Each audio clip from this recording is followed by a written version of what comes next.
மாறணும்ன்றதுக்காக தான் இங்க பல்வேறு தளங்கள்ல வேலை செஞ்சுட்டு இருக்கோம். அப்போ இந்த மாற்றத்துக்கு காரணமா நாம மக்களை தான் நம்பி இருக்கிறோம். மக்கள்கிட்ட இருந்தா மாற்றம் வரும். எப்படி அரிசி இங்க இயல்பான வாழ்க்கைக்கு அறிமுகப்படுத்தப்பட்டதோ, அதற்கு பின்னே ஒரு ஏகாதிபத்தியம் இருந்ததோ, அதாவது வல்லான் வகுத்ததே வாய்க்கால்னு மக்களை வைத்து தான் எல்லாமே மையமாக்கப்பட்டு செயல்படுது. அப்போ மக்களுடைய பலகீனம் அதை அவர்கள் பலமாக்கிக்கிறாங்க. அப்போ மக்கள் அரிசி உணவை அதிகமாக விரும்புறதுனால அரிசியே அரசியல் கொடுத்தது. அரிசியை படிக்கு ரூபாய்க்கு அப்படின்னு கொடுத்தாங்க. அது அன்னைய பொருளாதார சமூக சாதிய சமூக சிந்தனையில மேல்தட்டு மக்கள் தான் அரிசி சாப்பிடணுமா, ஏழைகளுக்கு நான் அரிசி கொடுக்கணுன்ற ஒரு நல்ல எண்ணத்தில் கூட இருக்கலாம், அல்லது ஒரு பொது பாவனையா இருக்கலாம், அல்லது ஆட்சியை கைப்பற்ற வேண்டும் என்ற நோக்கத்தில் கூட கொடுக்கப்பட்டிருக்கலாம். அது அரசியல் காரணங்களுக்காக அறிமுகப்படுத்தப்பட்டது.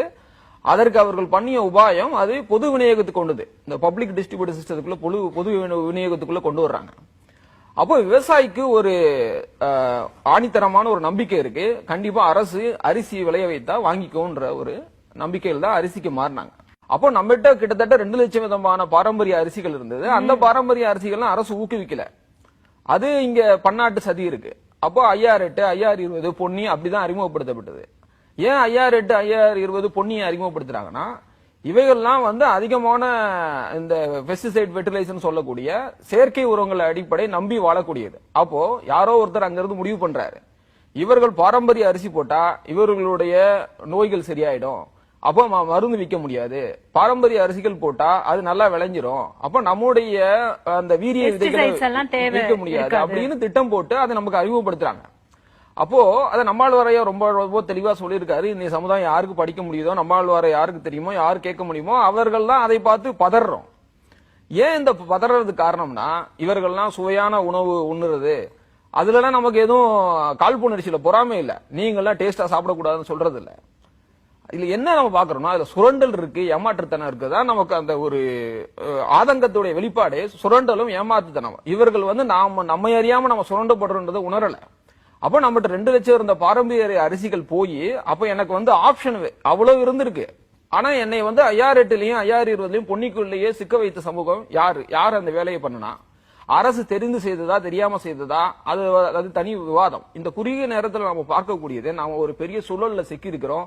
அந்த சுழலுக்கு காரணம் சர்வதேச அரசியலும் இருக்கு, உணவுக்கு பின்னாடி இருக்க அரசியல் இருக்கு, இங்க இருக்கக்கூடிய அந்த மக்கள்கிட்ட இருக்க பலகீனமான சாதிய சார்ந்த சமூகங்கள், அதை மையமாக வைத்து இயங்கக்கூடிய அரசியல் எல்லாமே இதுக்குள்ள ஒளிஞ்சிருக்கு.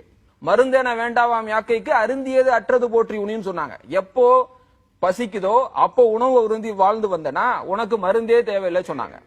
மாறுபாடு இல்லா உண்டி மருத்துவனின் ஊறுபாடு இல்லை இருக்குன்னு சொன்னாங்க. எது உனக்கு உடம்புக்கு ஒத்துக்கலையோ அவையெல்லாம் நீங்க தவிர்த்திட்டீங்கன்னா நீங்க நீண்ட நாள் வாழலாம். இப்போ இதையெல்லாம் 2000 வருஷத்துக்கு முன்னாடி சொல்ல சமூகம் இன்னைக்கு என்ன சொல்றாங்க? டைமுக்கு சாப்பிடுங்க. டைமுக்கு சாப்பிடுங்கன்றது புதிதா பூத்தப்பட்ட அறிவு. பசிச்சு சாப்பிடுறதுன்றது உடல் கூறு இயற்கையானது. அப்ப இயல்பு இயற்கை என்றதை மீறி ஒரு ஆடம்பரம் பகட்டுன்னு நிறைய நமக்குள்ள பூத்தப்படுது. மென்னு சாப்பிடுறது நல்லதுன்னு சொன்னது வேற, அது உண்மை.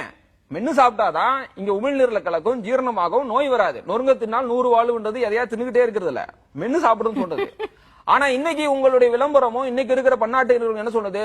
நாக்குல வச்சா வழுக்கிட்டு உள்ள போகுன்றது. அப்போ அங்க ஒரு ஏமாற்றுத்தனம் பொய் இருக்கு. வெள்ளை சர்க்கரைக்கு நேர நிறைய அரசியல் இருக்கு. வெள்ளை சர்க்கரை உற்பத்தி செய்ய நெருங்க சாராயத்தையும் காய்ச்சுது. அப்ப ரெட்டிப்பு வருமானம், அதுல இருந்து மிச்சம் இருக்கிற பொருட்களை காகிதமும் தயாரிக்க முடியும். அப்போ இதுக்கு பின்னாடி இத்தனை அரசியல் நம்ம கற்று தெரிஞ்சுக்கணும். அப்போ உங்களுக்கு உடம்புக்கு சர்க்கரை நோயாளிகளுக்கு இனிப்பே கூடாதுன்றது ஒரு பெரிய தவறான வாதம். எந்த மனிதனுக்கு இனிப்பே இல்லாம இருக்குன்னா அவன் நோய்வாய்ப்படுவது உறுதி.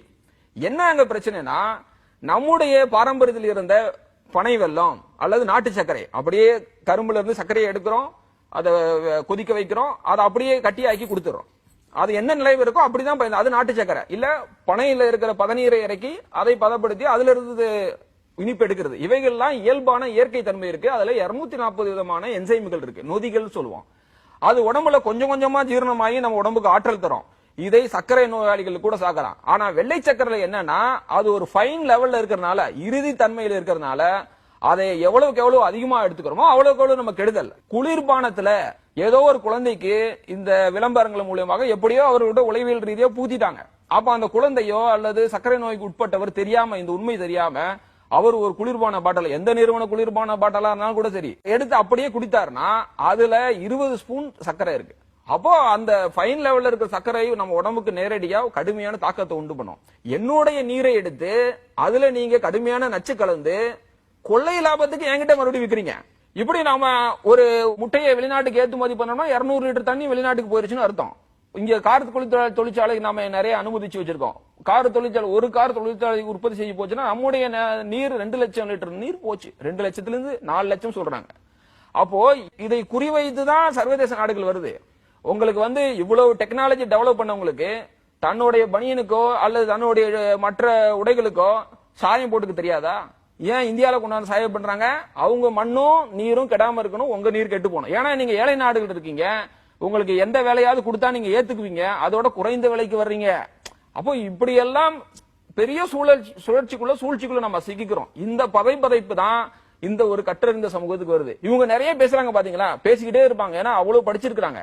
ஆனா உங்களுக்கு அது மாதிரியான கற்கக்கூடிய வாய்ப்புகள் இல்லாமல் இருக்கலாம், அல்லது அந்த செய்திகள் உங்கள் காதுகள் போடக்கூடிய வாய்ப்பை அரசாங்கம் ஏற்படுத்தாம இருக்கலாம். ரொம்ப இம்பார்ட்டண்டா சொல்லணும் அப்படின்னா, நம்மாழ்வார் அப்படின்ற இந்த காலகட்டத்துல நமக்கு கிடைத்த அவர் ஒரு காந்தி மாதிரியான கிடைத்த மகான்.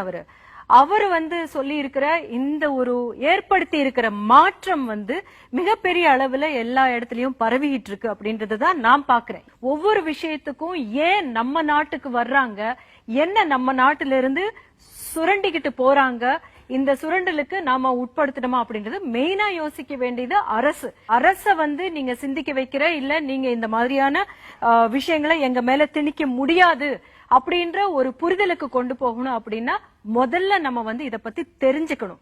ஒரு மாறுதலுக்கு நாம போனா மட்டும்தான் நம்மளால நம்மளுடைய மண்ணினுடைய ஆரோக்கியத்தை காப்பாற்ற முடியும், உழவனுடைய கையை பலப்படுத்த முடியும். அதுக்கப்புறம் தான் நம்ம நல்லது செய்யறோம் அப்படின்ற ஒரு இடத்துக்கே நம்ம போக முடியும்.